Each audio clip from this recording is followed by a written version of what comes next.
Hi, this is Christina Coddill with Radiant Astrology, and today is 5 days of destiny leading up to the eclipse season.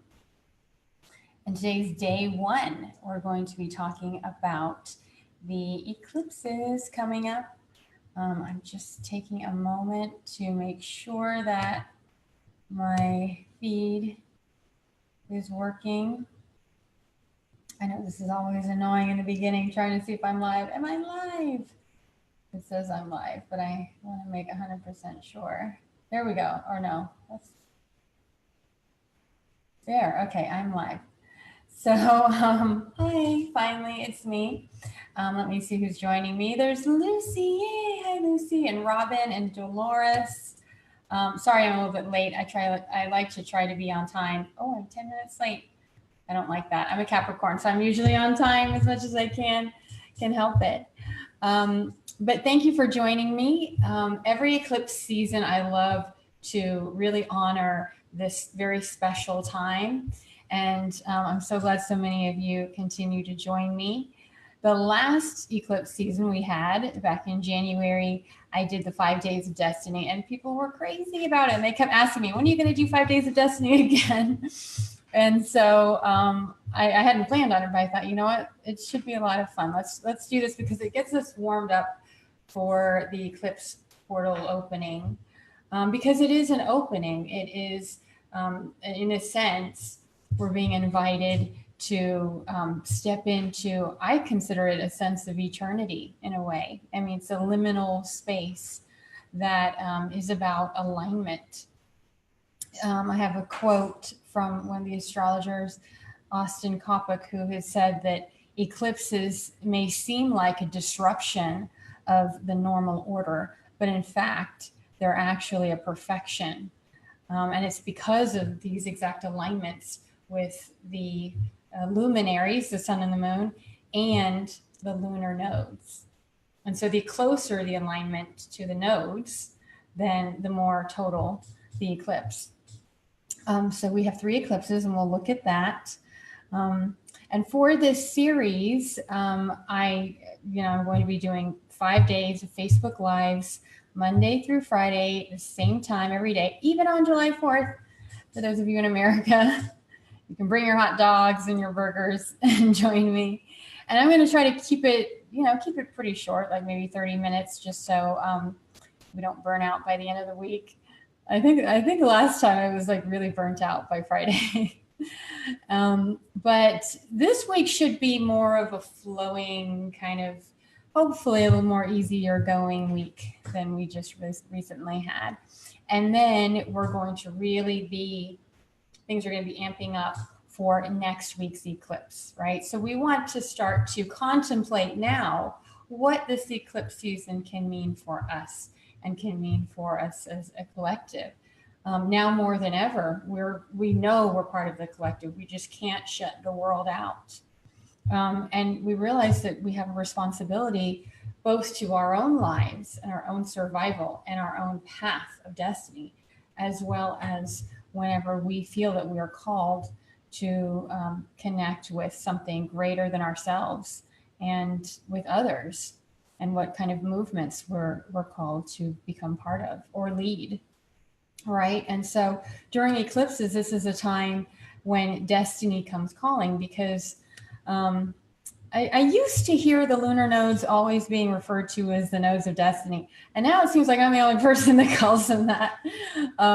But I continue to call them that because I really believe that they do indicate moments of destiny. Even just looking at the transiting lunar nodes and where they're transiting in relation to your natal chart, that is significant. And especially with the angles.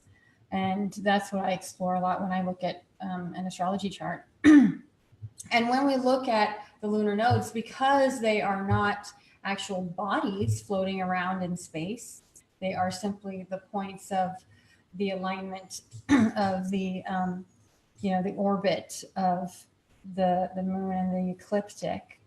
I'll show you a chart in another one of my Facebook lives because it's better to get a visual.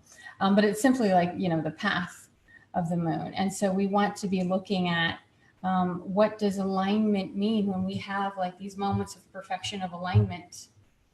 Then those are times, oftentimes, where we make some kind of internal choice or some kind of internal decision. Okay, so I have my Yorkie is whining over there. Hopefully, I hope you can't hear her. I have her caught in her cage and she's whining at me.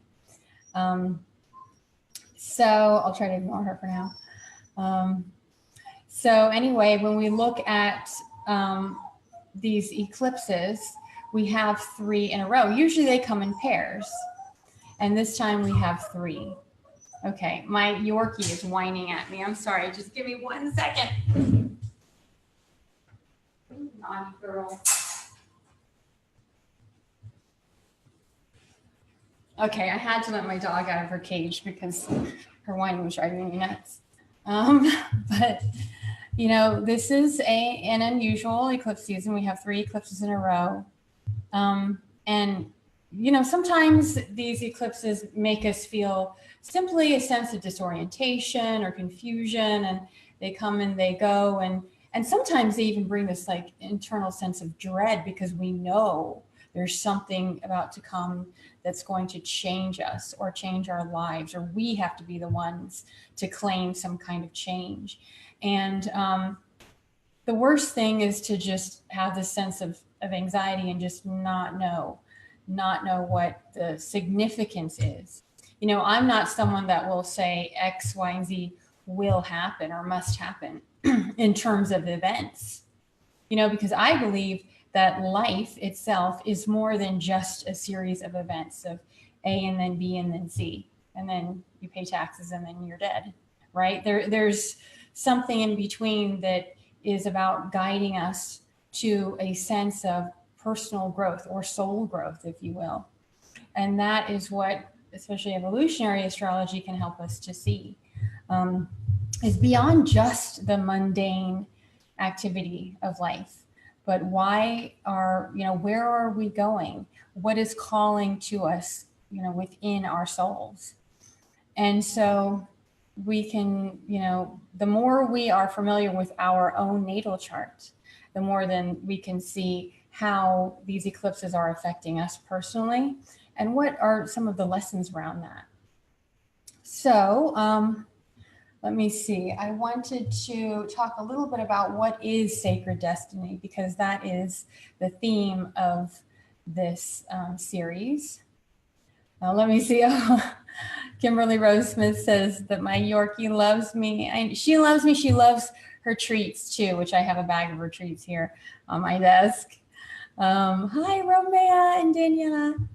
Daniela Veras, she's my amazing friend and assistant and student, and she's going to be with us on this journey as well. Those of you that know Daniela, definitely say hi. And so let's get to it. Sacred destiny, you know, it came to me, that phrase that's the phrase that was really coming through to me about this eclipse period. Because when we look at, obviously, eclipses are about destiny calling. You know, when we look at what is destiny versus fate, we think, well, fate feels like it was meant to be. We have no choice, you know, something happened to us. But then we can use our own sense of destiny to say, okay, now it's my turn to sort of take the ball that was given to me, and what am I going to do with it? You know, I can say yes to life. I can take the ball and run with it. I can create something out of my life.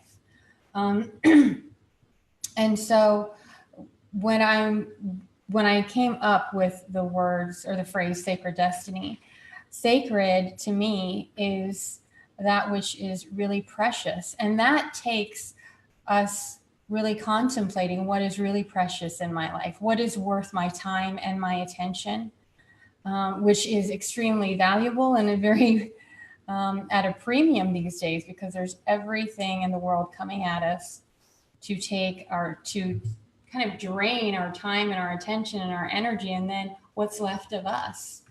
You know, we're such a consumer culture, and the consumerism is also coming from not just objects, but our time and attention.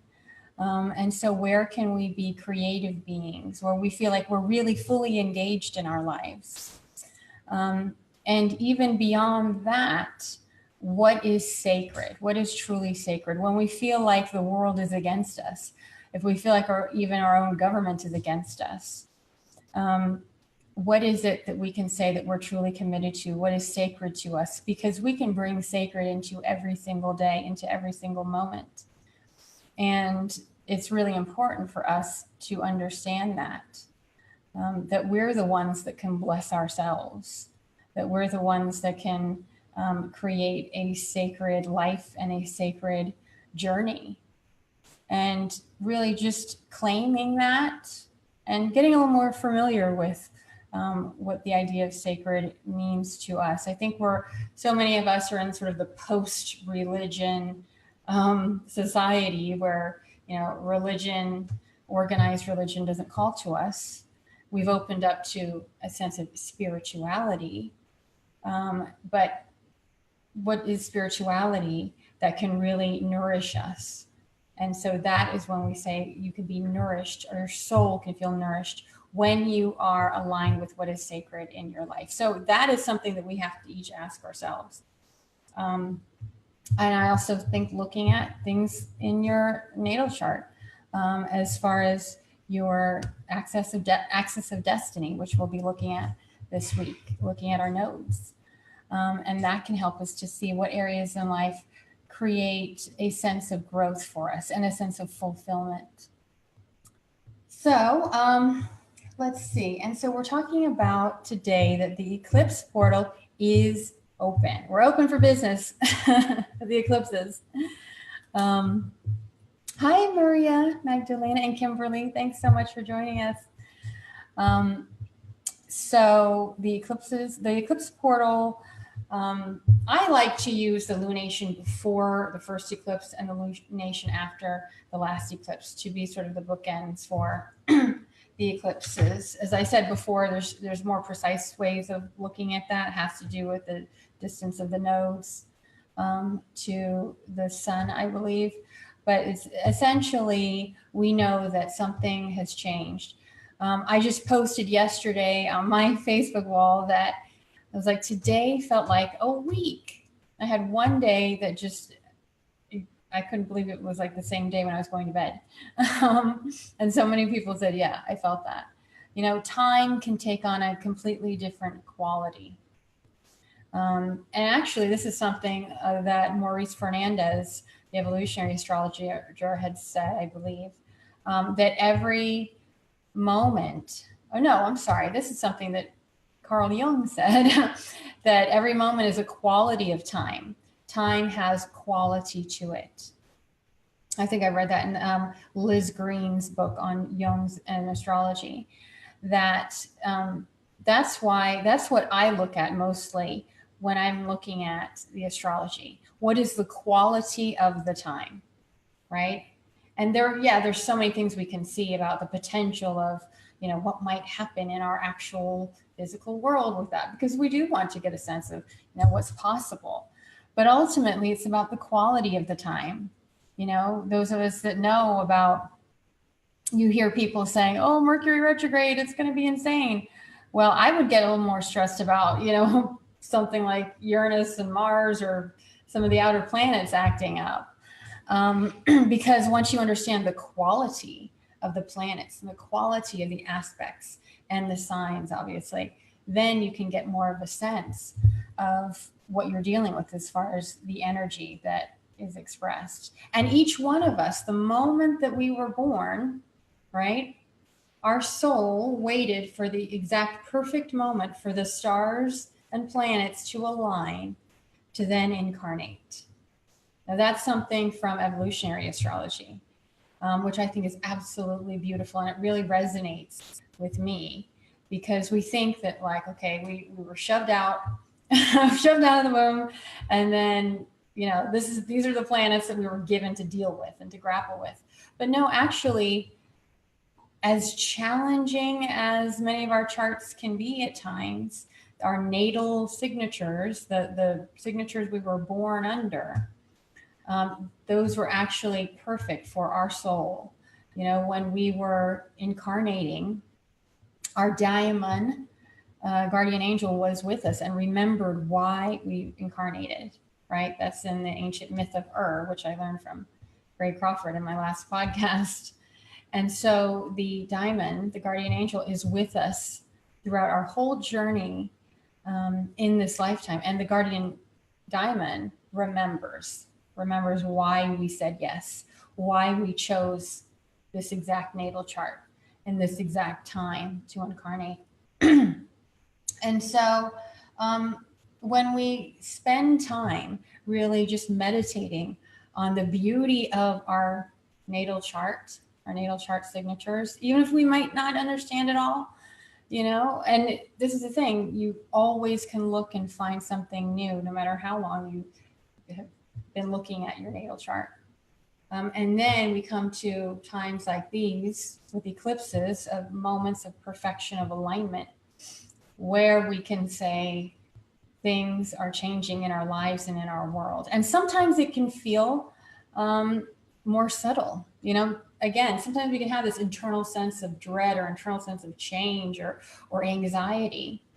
And then maybe the eclipse passes and nothing happened in our outer world. But if we look back and we are observant, we can see what changes happened within us. Maybe where we became stronger or where we needed to let something go. And that really takes sitting with and contemplating your chart and contemplating what's happening with the eclipses. So even if you don't know your own natal chart, well, it's best that you just at least cast it on like astro.com or something and for free. But what we'll do today is look at these eclipse charts. I'll turn on my Zoom. Let's see, share my screen. Okay. And there's people, this is ancient times, you know, they honor those eclipses because it looked like, you know, here like some, I think they said they thought it was like a wolf eating the moon. And so they would go out and howl at the moon to drive it away. But for now, let me see, where did I do? Okay, here we go. So that we have 3 eclipses this summer. Now you can go on, now this is set, I didn't cast them myself because I didn't have time today, but you can go on to cafeastrology.com, 2018 eclipse charts. I'll share this in the comments so you can look at them yourself. Now it starts, of course, with the first eclipses earlier in the year, and then we'll move on to here, the new moon eclipse. It's a solar eclipse. So a solar eclipse is always a new moon. And this one is in Cancer, July 12th at 10:48 p.m. EDT, Eastern Time. And so here's the new moon in Cancer at 20 degrees Cancer. And it's exactly opposite the 20-degree Capricorn Pluto. This is why, even though this is a partial solar eclipse, right? It's not going to be totally in shadow. It will still be, we'll feel it. It'll be the sense of intensity because of Pluto in Capricorn. And as I'd said on my monthly Starcast, you know, these are the nodes of Pluto. Pluto was discovered in 1930 on its north node, which was about like 19 degrees. You know, it only moved like maybe a degree since 1930. So it was discovered right here. And a discovery chart of a planet is also really significant for that planet. And that was in 1930, you know, that was a time of rising fascism and you know, much change in the world. And at that time, you know, when we look at Cancer, you know, Cancer is nourishment, is the first thing we think of. We think of family, familial bonds, attachments, emotional attachments, and just emotions in general. our intuitive needs. And here it being, and the family and the mother and mothering and everything. And here having this pressure coming to it from Pluto. Pluto saying a pressure to transform, and it's in the sign of, the authoritarian, or I don't know, just authority in general, in Capricorn. And it's interesting because, we think of this whole patriarchal power, power games, and that is, Capricorn itself is simply about authority, and it can be appropriate authority. But when we have Pluto here, Pluto is just really intensifies and amplifies up everything. So that's why we're starting to see these perversions of power in all forms of patriarchy and government and the moneyed class, the plutocracy. Plutocracy means those with extraordinary amounts of money claiming power.